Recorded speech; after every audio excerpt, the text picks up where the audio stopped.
เอาน้ำมันคือลายเธอพอแล้วกินบ่หมดโลอาจะใส่เนี่ยลุงซื้อมาลูกหน่วยละสัก8,000ฮะหน่วยละสัก2,000ลูกละเชิดเปล่าปอเกือบ2จอกเขาว่าบอกข่าวชนิดน้ำคัดโน่เอาเดี๋ยวนะต้องกินก่อนต้องกินบ่หมดไม่นี่มันของคนตรงนี้จดหมายจากโบราณนะฉันนี่นะอเมริกาบริเจ้าว่าขี้เดียดแจ้งดิบ่บ่แม่บ่ดูขี้เดียดนะเขามั่งเลยทีไอ้ชมโอ้เดี๋ยวนี้โดยมีแต่ว่าอีล่ะขอบคุณทางผู้ลุงใหญ่จะดีเพิ่นนะลูกเด้อเอาขอบคุณยายใจดีที่จัดงานวันเกิดให้หลานขอให้สุขภาพแข็งแรงความเจ็บจะได้ความใครอย่ามีปรารถนาสิ่งใดขอให้ได้สิ่งนั้นขอให้ร่ำรวยขอให้ธุรกิจอีหยังขอให้มุ่งมั่นขอให้คนยืนไม่ใช่เหรอน้ำรู้ผมเจ้าแล้วขอให้อายุคนอายุมันควันยืนอายุมันคนยืนขอให้อยู่ดีมีแห้งขอให้ครอบครัวมีแต่ความสุขความเจริญนอนหลับขอให้ได้เงินหมื่นตื่นมาขอให้ได้เงินแสนสาธุโดยเอาเนาะเพราะว่าเมื่อวานนี่กับเจตนาของทางพอลุงใหญ่จะดีเพิ่นพี่น้องเอ้ยเพิ่นอยากให้ลุงกันว่ามาจัดวันเกิดให้หลานมาสั่นว่าก็เฮ็ดแล้วเป็นที่เรียบร้อยแล้วเนาะพี่เนาะเอามีแต่ว่าตามนั้นแหละเนาะทางน้องทั้งนุ่งทั้งลูกทั้งหลานก็บ่มีหยังตอบแทนมีแต่คำอวยพรอวยไซให้ทาง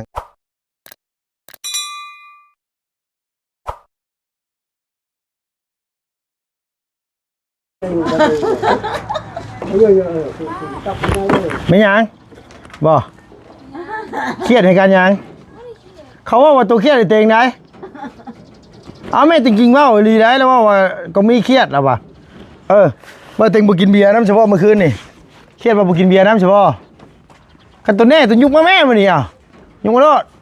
นะใส่ยุกมากินน้ำกันด้วยนะบ่ตัวกินเบียร์ติงสิกินน้ำหมกเผาเตงหมกเผามาเลยมานี่ดีกว่าเห็นว่ากับมาหาดีกว่าขับรถมาไกลได้นี่นะไปใส่มาให้มานี่นะเผางานเอาสุกี้ไปค่ะมายืนพี่ก็ได้แต่กล้าเนี่ยผมมาชอบบางว่ามีอย่างแน่นี่นะเอาสบายดีเด้อเพียงเด้อโดยสบายดีเปิดแล้วบ่นั่งโอ้ยเปิดติดดอกเลยนะบ่กินบ่นี่โอ้หัวนั่งเอามันช็อตแล้วอันนี้เอาข้าวเจ้าเลย2 กล่องยันมาตัวกินลายอันนี้ข้าวปุ้นที่มันเหลือเมื่อคืนนี่อันนี้ที่นี่ก็ยังเหลืออยู่เหลือกับอันนี้กินหม้อข้าวกินเอาติงถามตัวซื้อตัวกับตัวกงตัวมีอยู่ลงนี่เนาะเอาเต็งเอามากินตรงเต็งแต่สมมติว่าเทปหมดนี่เต็งก็อยากกันนั่นว่าของเฮาอยากกินอยากกินเขาของลูกมันแช่ได้เขาของคือเขาที่ต้องดูเกินไปไม่ไปเอาจานมาแก้ดูกระไปโดยเอาลานๆไปสิเบิดช่ะพี่น้องให้บางนี่ก็ได้จังพ่อเนาะเขาจะกินฮอดมาเลยมีเนื้อกินรสฮอดเครื่องกินนี่เขายอดเครื่องกินนี้ชนะเนาะยอดเครื่องกินเนาะแม่เนาะโดยกินฮอดเนาะอยู่ว่ายาเจ้าน่ะบ่แม่เจ้ากินฮอดเนาะอยู่บ่ห่านหมายความว่าเป็นตู้เมย์แล้วกับกินฮอดของกินคือกันพี่น้องเอ้ยเอาลั่นลูกลั่นกินฮอดข้าวลูกเอาสบายดีป่ะลูกเนี่ยลูกล่ะสบายดีเด้อแม่เด้อโดยซาคิดฮอดข้าวลูกและเขาเอาไปหาอยากไปคิดฮอดกะยาไหมโดย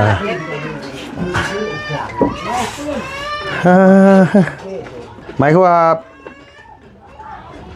ไปพอโรงงานมาเหมือนนี่เนาะนางเนาะมาหาแม่แต่กินรอบนึงได้พี่น้องไอ้ลุงกันว่าก็เลยว่าสิมาหาทั้งน้องเพื่อนพอดีว่า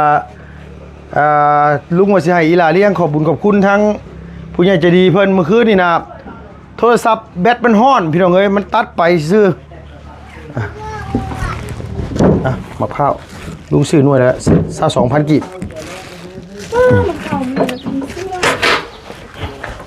ไปขึ้นไปดูละแกดูไปแกดูแกะเจ้าที่ระดับ อยู่ปลาละเขากอง ฮะใช้จะดีไปใช้จะดีนะเอาเลี้ยงเลยค่ะเลี้ยงอยู่งานจะดีอยู่โรงงานมาดังเอาลุงว่าสิฮอมาฝากลูกสาวได้พี่น้องเอ้ยนะ เอาไปกินอยู่พุ่นเหรอ ฮะจะกินพูดป่ะ กินอยู่นี่กิน อีทีว่าจากใจได้นี่นะว่าสิฮอมาฝากไม่ได้ไปฮอมาฝากนี่นะ เคยบ่วางเนาะ ฮะ ไปนั่นเคยกินนั่นนะ แก้ตัวนี้ก่อนแก้ตัวนี้ก่อนลูกละเดี๋ยวจะนี่จะพาเป็นบ่ โดดเลยอ่ะ เป็นบ่ ด่าจะได้กับเรื่องล่อง เอ้า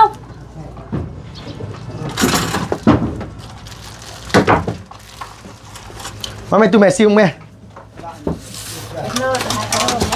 นอย มึงบ่กินเหรอ กินนอดล่ะกินนอดกินน้ำกันเนาะ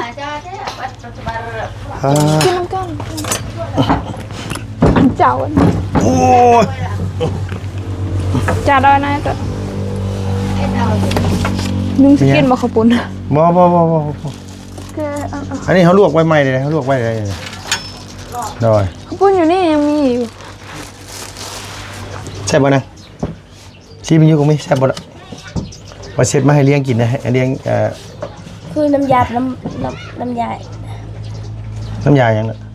บ่มีหยังนะ บ่อยมันจบเลยเป็นยังเนี่ยเป็นยังเอามายังติดข้าวเอาดิกินนี่ลูกหลานนี่กินบ่นะเอารถนะเอารถละโยจู กินนี่นะกินไหมบ่ กินไม่ได้ แม่ตะกี้ว่าตัวอยากให้เฮาบ่ผัดปลาดุกใส่น้ำไม้สบอย่าเลี้ยงอยู่โรงงานซ้ำทีบ่นางเลี้ยงอยู่โรงงาน เลย แต่จะดีกับโรงงานกินกับข้าวนี่ลูกมันจะเข้ากันกับข้าวนี่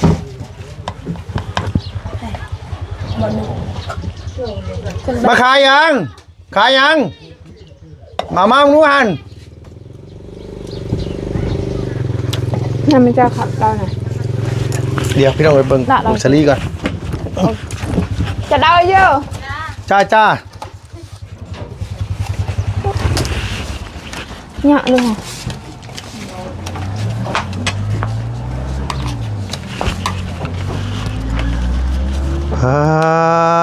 สบายดีเด้อเจ้าสบายดีโดย จ้า มาทั้งสองสาวเลยผู้สาววะนี่ บ่ เมียเขา โดย โอ้ฮู้อยู่แล้วนะว่าขายสลีต้องเป็นเมียเขาฮู้อยู่แล้วพี่น้องเอ้ยอันนี้เด้ซะเด็กน้อยผู้นี้เนาะบ่เป็นผู้สาว ผู้สาวแหละ ผู้สาวเลยว่าสำนี่น่ะมาจากบ้านไหนล่ะ บ้านสกี มาจากบ้านสกี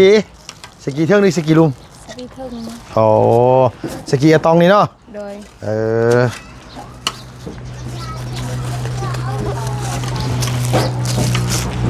เฮ้ยเอาลุงชื่อไหนเร็วมาเอาเร็ว อันอยู่มานำดูมากเลย มาเร็วอ๋อลูกหลานวะ ตามไม่ได้ อันนี้ผู้ลุงชื่อไหนอันนี้เดี๋ยวขอบใจก่อน ขอบใจ เอาเร็ว ขอบใจแล้ว โอ้ยเมื่อยแท้อันนี้โดย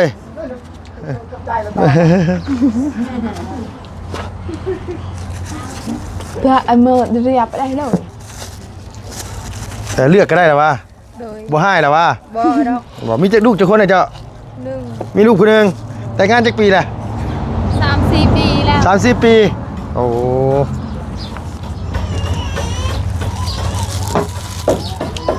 1 2 3 4อีกมัดหนึ่งซอยหามัดก็ได้แล้ววะบ่ให้กันแล้ววะซอยหามัดบ่ให้เนาะเฮ้ยมาเอานี่เร็วมาเร็วลูกหลานเร็ว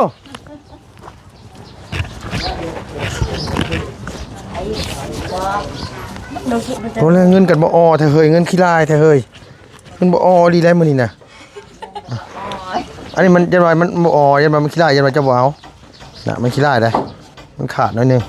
ขาดบิ่งไปหน่อยนึงพี่น้องเอ้ยเอาไว้เสี่ยงโชคใช่นี่ขายซุมื้อบ่เอาบางมื้อก็ขายบางมื้อก็บ่ได้ขายเปียกแม่ โอ้เฮ็ดหยังกลมัน เสียยางมันต้น เสียหยังมันต้น คันแล้วน่ะมาซอยทั้งผู้สาวกินข้าวได้เด้อน่ะนั่งกินข้าวอยู่หั่นก็เสียแต่มันต้นแน่น่ะเสียหญ้าบ่ไหวหญ้าลายก็มันต้นก็เลยไปเสียมันต้นทิ่มแม่นบ่นางเสียหญ้าบ่ไหวหญ้ามันลายก็มันต้นเลยไปเสียมันต้นทิ่มเฮากะนี่หยังเอาจงหญ้าไว้ไก่เอ้ยไก่มาเอาแม่ชลีนี่เร็วเอาชลีเร็วทำไมใจมาไหมไก่มาไหมนี่ข้างนาโรไปจ้าเร็วโอ้บริกินเด้อนี่อาเลยอ่ะเอาป่ะนี่เอาเร็วโดยสบายดีเจ้าผมมาเอาเจ้าบ่ให้เจ้ากินเนื้อไก่เด้อเจ้าบ่เอาน้ำค่อยบ่ให้เจ้ากินไก่มันกินแต่ข้าวเปลือกเอาไก่มันกินข้าวเปลือกเอามาจะใส่อีกบาททีนี้เฮ้ยเขาไม่เคยเรียกไก่เขาต้องให้กระเปื้อกฉันบ่รู้พี่น้องเอ้ยยังไม่ทันได้ถามเลยนี่ว่าแซ่บอยู่บ่แซ่บแม่ไก่ข้าวปุ้นแซ่บบ่เมื่อคืนนี่แซ่บบ่มาซิแม่นี่มาซิแม่นี่ มาชิมเขาแม่นี่มาพี่มาโค้งมาทางนี้ก็ได้โค้งมาทางนี้ก็ได้นี่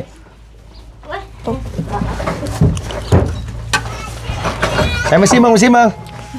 พัดหน่อไม้ใส่อันว่าลุงเห็ดแม่นค่อยนี่เห็ดต้มแซ่บห้ามไปกระดังนะกะข้าพอดีว่าพัดหน่อไม้ใส่อันว่าปลาดุกพี่น้องเลยอันนั้นค่าตัวนั้นนะคุยกินแล้วนะไม่ไกลแซ่บเลยลุงเห็ดแซ่บแซ่บโอ้ยเฮือนนี่ต้องย่องกินเป็นรีเฮือนนี่นะเห็ดอย่างมากก็มีแต่ว่าแซ่บก็ว่าแซ่บน้ำไม้ละแซ่บลุงเห็ดแซ่บว่าจริงๆนุ่งทำดิเขาจะมัดกองนึ่งมันต้องกินกับข้าวเจ้าอ่อนเลยไปเฝ้าโรงงานดิล่ะสุกี้บูยูว่าเราไปว่านี่บ่ไปงานแต่งบ่น้องผมมีแต่งานแต่งพี่น้องเอ้ยวันที่10นี่ว่าสิชวนมาเล่นบุญอยู่บ้านอยู่นี่เราไปตอนเที่ยงอ่ะลุงก็บ่ได้มาดอกมันมาเพราะว่าเฮ็ดแนวอยู่ได้กินอันมื้อเช้านี่กับป่นปลาได้ก็พัดปลาดุกใส่น้ำมันส้มกับอีกอย่างอากาศมันร้อนนางไอ้เลือกกินเป็นเนาะนางไอ้เนาะมันส้มอ้ายไปก่อนมันส้มบ่ลุงว่าลุงล่างอยู่เลยมันได้จ้างเดียวเลยตัวกินบ่ข้าวโพดกินบ่ก้างเหรอไอ้ว่าลุงกินบ่ลุงแบ่งให้ละเอา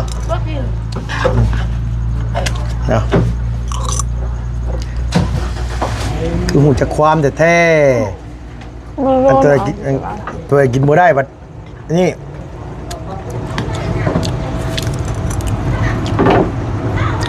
เอายันหน่อยใจว้าวกินข้าวอยู่มาโค้งมาทางนี้ไอ้รถมากินข้าวมากินน้ำเลยใช่แล้วเอาแม่เอาข้าวอันนี้กับนี่นะข้าวบางหลายนึงเอาเขาเย็นข้าวห้อนบ่กินมากินข้าวเย็นใหม่ไม้หลบมาว่าจะเข้าไปหามาเด็กน้อยก็บ่ได้เข้าไปเทื่อพี่น้องไอ้ลุงก็ได้มาเด้อเข้าเด้อต้มปลาแล้วเนี่ยต้มปลาใส่กันจ้ะใส่กันถ้าเตียงอ่ะป้าจะเข่ามาแม่ไอ้ลบมาอย่าละนี่เขาเย็นนะเขาเย็นนะเอาบ้าเขาเย็นปิดนาทีพอใช่ไหมเดี๋ยวได้ดาวบ้าง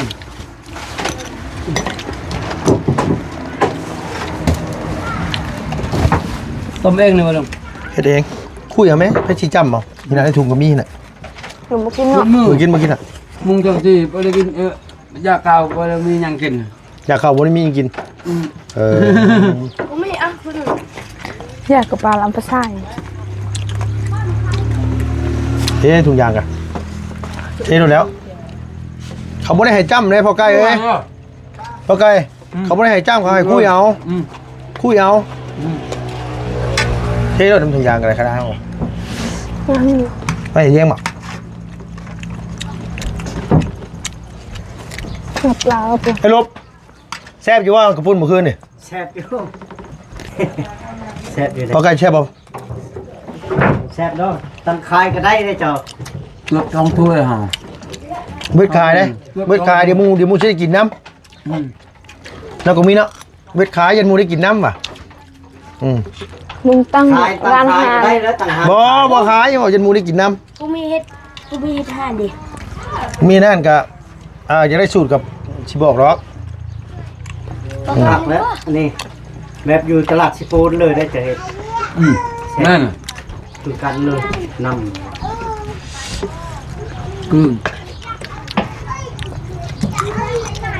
แซ่บอยู่วะ ครับ มียังกระแซ่บปัดเจ้าน่ะคนทางให้เมื่อยยังกระแซ่บ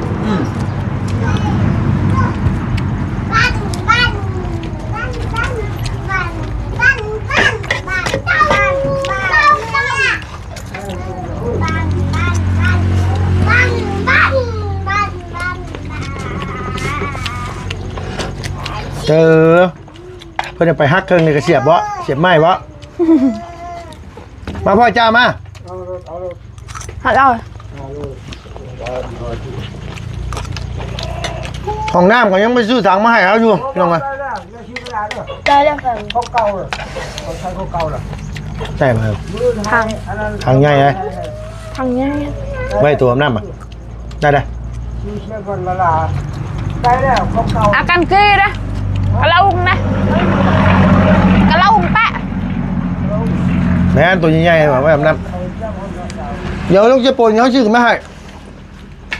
กับสุราเซลล์หายังไม่ลูกมาชื่อปนเลยอยู่ คาราเซลไม่แล้ว มีสุราเซลล์ใครชื่อมา ก็เลือก เก้า ก็เลือกหลัง เขาก็ใช้อยู่พุ่นไม้ใช้อยู่เรื่อย ก็ไม่อยู่เพื่อนเจอเก่าออกไปอยู่วิทย์ แล้วเลยรู้ว่าอยากชื่อเชียร์มันละไปแล้วเขาไม่ได้จะจำเป็นได้หรอก ก็เนาะ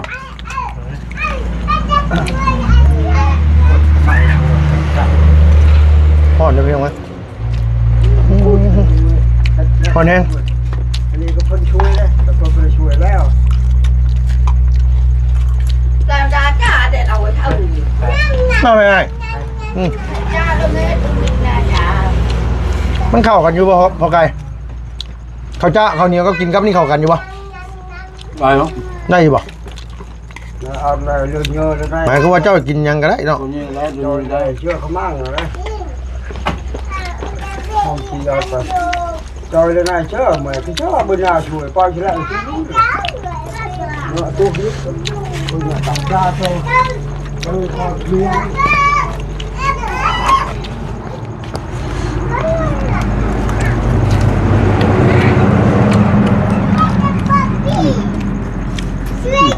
ใช้อิ่มแน่นะ อิ่มแล้ว เขาถ้าเขาให้เขาอิ่มไม่ได้เขากินมาเรียบร้อย อิ่มไปแล้ว บ่แซ่บหมายก่อนเนาะ แซ่บ หมายความบ่แซ่บแล้วอิ่มไว้ถ้าปุ่นมือขึ้นเบิด2ถ้วย เป็นลายเลยอิ่มไปแล้วตอนนี้บริกินข้าวอยู่เพื่อนอิ่มไปเลยอิ่มไปเนาะอิ่มไป อิ่มไหมลูกอิ่มไหมบินไปเซ็ตตัวเบิด2กล่องเนาะ ก็ตรงนี้ลูกกินนี่มาสองกล่องคือกันแล้วกินแค่กล่องเดียวเอง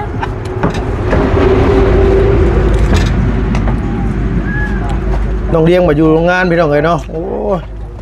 หลานอยู่โรงงานไม่เห็นบ่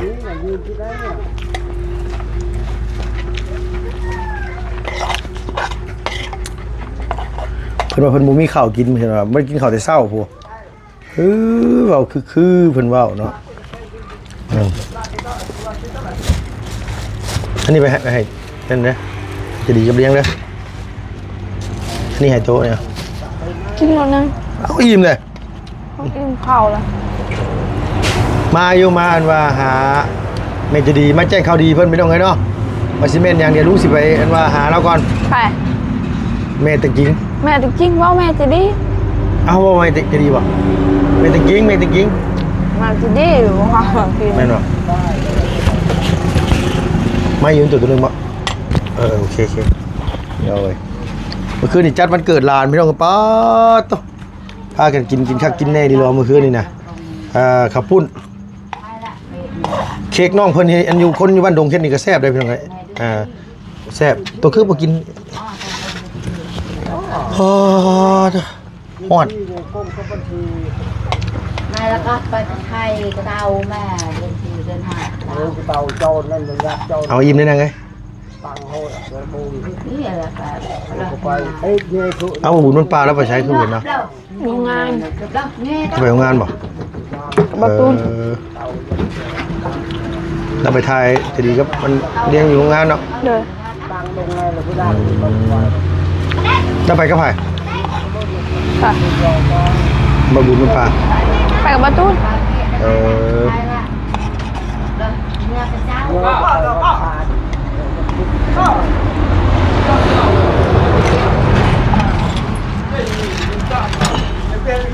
ตัวกระเทศสนิทดิเคยเห็นแล้ว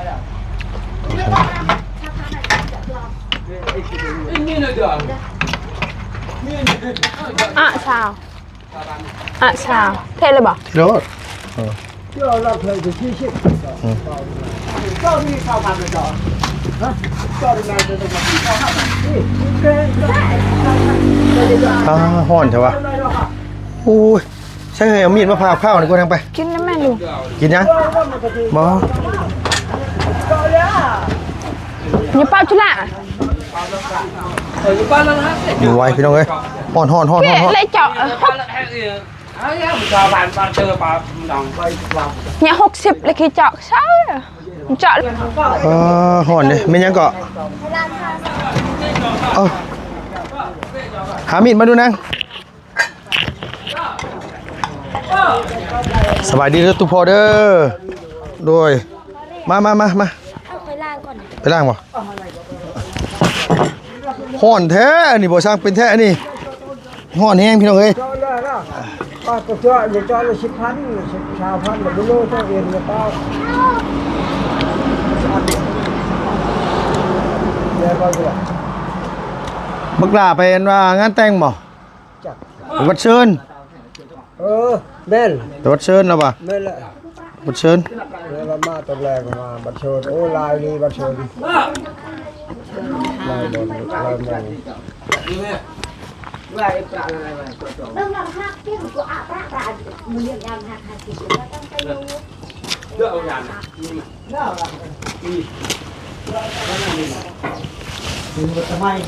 าแม่นบุนี่ยังอ่อนดีเนาะ โดยมากกันซะ2,000พอโดยลูกซื้อมามึกกันว่าเช้าเลย ดึงรถไม้คันพยาปอนเราได้ไปกับคืนรถมีตาอันตรายได้ แค่น่ะ ไปคือมีตา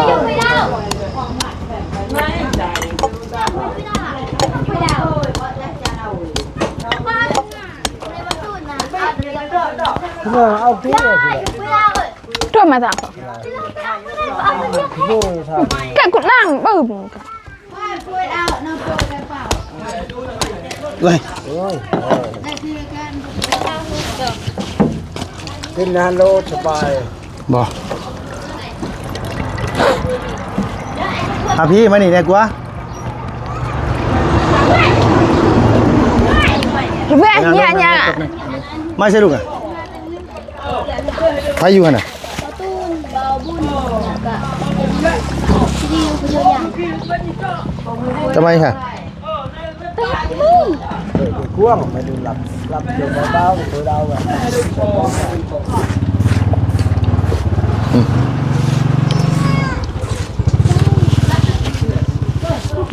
แต่กินแล้วบ่ยากลูกแต่กินบ่ยากกินบ่ยากเจ้า ก็กินได้เดียวเอ็มแล้ว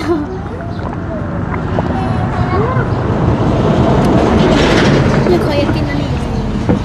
ห้าน้อยกินเลยตี้อีกว่าบุแซ่บอีกเอามากินก่อนเจ้ากินก่อนมากินก่อนมาหวานนี่มากนั่นมันว่ามาเอามาให้ประตู แซ่บเนาะลูก เดี๋ยวกินมากูมีเอาหน้ามันคือลายเธอ พอแล้วกินบ่หมด โลอาจะใส่เนี่ย ลุงซื้อมาลูกหน่วยละสัก8,000 ฮะ หน่วยละสัก2,000ลูกละ เชือดเปล่า ปอเกือบ2จอก เขาว่ามะพร้าวที่น้ำคัน โน่เอาเดี๋ยวนะ ลุงกินก่อนทำกินบ่หมด ไม่นี่มันของคนตรงนี้จดหมายจาก บ่ลายนะฉันนี่นะ อเมริกา บ่ได้เจ้าว่าขี้เดียดจังดิบ่ บ่แม่ บ่นึกว่าขี้เดียดนะ มีความ โอ้ ดีใจ เขามั่งเลย ทีไอไอ้ชม บ่ลูกอันว่าลุงเอานี่มาให้ลูกล่ะลุงอันเซ็ตกับข้าวมาให้ พี่เลยยังไม่ทันกินข้าวหิวข้าวบางตั้งแต่เว้นยังไม่ได้กินข้าวซ้ำเท่า3 คนก็จะดีกว่ากุ้งมีเฝ้างานมืด อ่ะแม่ ๆถ้าอยากกิน กินแต่น้ำมันอ่อนโพด มันอ่อนพอเลยนะ นั่นมันมีเลยเด็กอันนั้น ปกติ พอดีกินเลย มาลุงพายมา น้ำมันกินโล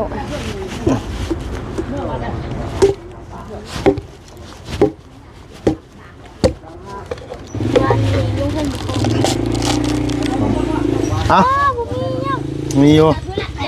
แบ่งกัน เดี๋ยวกูไปได้เอาปังงานแล้วกันเดี๋ยวปังงาน กูมีพาไปเล่นอยู่งานเพื่อ บ่ลุงบ่ได้ไปนำมีแต่ว่าอันนี้เอาก็มีเอาอันว่านี่ให้หลานแน่อันเอาไม้ให้หลานมาขอบคุณผู้ใหญ่เพิ่นเมื่อวานนี่ ลืมเนาะโรงงานยังไม่เปิดอีกคนเลย บ่เป็นหยังบ่เฝ้าอันนี้ก็ได้ดอกนี่เดี๋ยวขอบคุณเพิ่นก่อนลูกล่ะเดี๋ยวเอาหยิบไม้ใส่เดี๋ยวหันหน้าไปพูดบาดนี่มานั่งพี่โอเคนี่มาไปนั่งพี่มายังมาพี่ลูกอ่ะ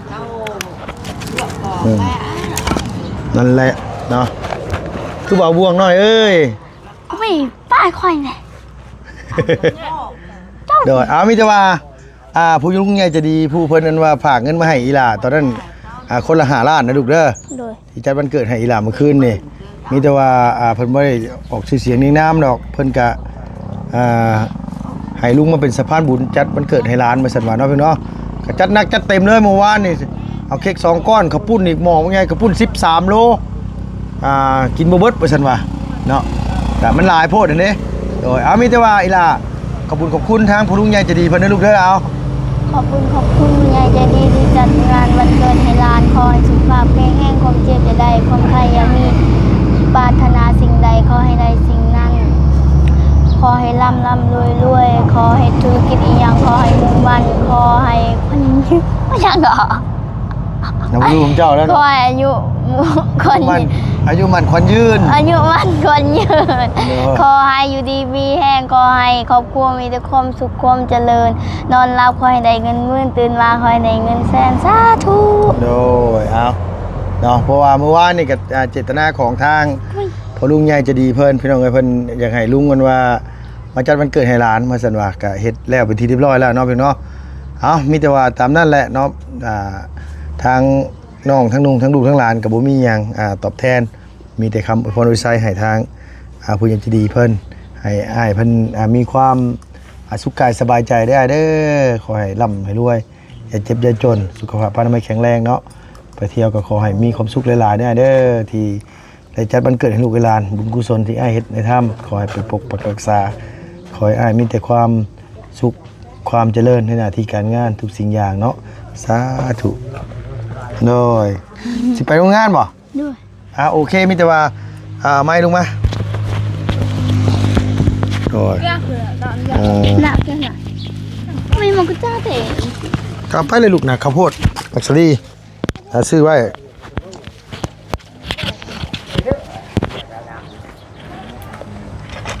กระโดดกระโดด ขนาดว่าใหญ่ปานนี้ได้ยังญาติของร้านกินอยู่เนาะไปแล้วเอาสบายดีป้าลุงนี่เด้อ